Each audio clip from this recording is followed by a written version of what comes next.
Hi friends, నేను ఇవాళ ఇడ్లీలోకి కొబ్బరి చట్నీ చేస్తున్నాను. ముందుగా ఆయిల్ వేసి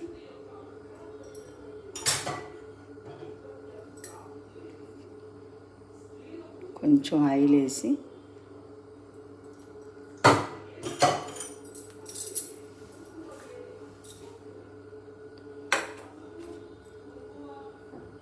ఆయిల్లో కొంచెం పచ్చిమిరపకాయలు, కొంచెం కొబ్బరి అన్నీ కలిపి వేయించుకోవాలి.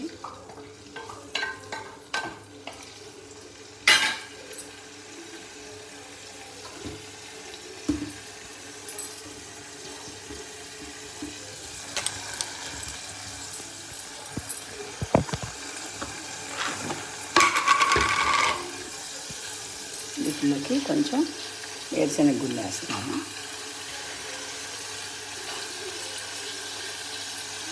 వేసి మూడు కలిపి వేయించుకోవాలి.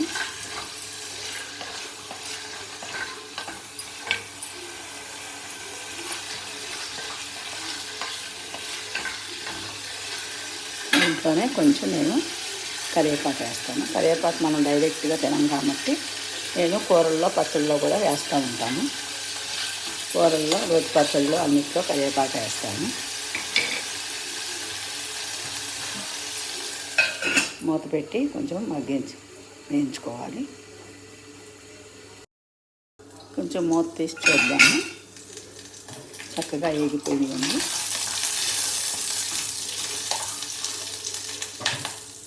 ఇంకా మనం పొయ్యి ఆఫ్ చేసేసి దీంట్లో కొంచెం చింతపండు, కొంచెం వేయించిన శనగపప్పు,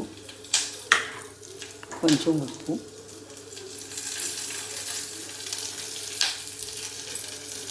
వేసేసి కొంచెం జీలకర్ర వేసేసి మిక్సీ పట్టుకోద్దాం.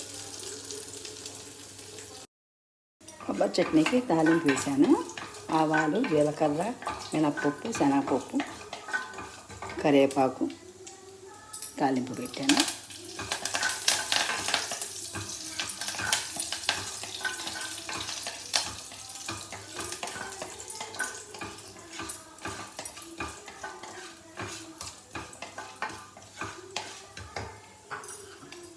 జీలకర్ర కొంచెం వేస్తున్నాను. నేను కొంచెం జీలకర్ర మంచిది కదా, కొంచెం ఎక్కువ వేస్తాను.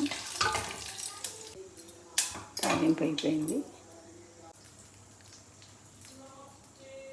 ఎమ్మి కొబ్బరి చట్నీ రెడీ.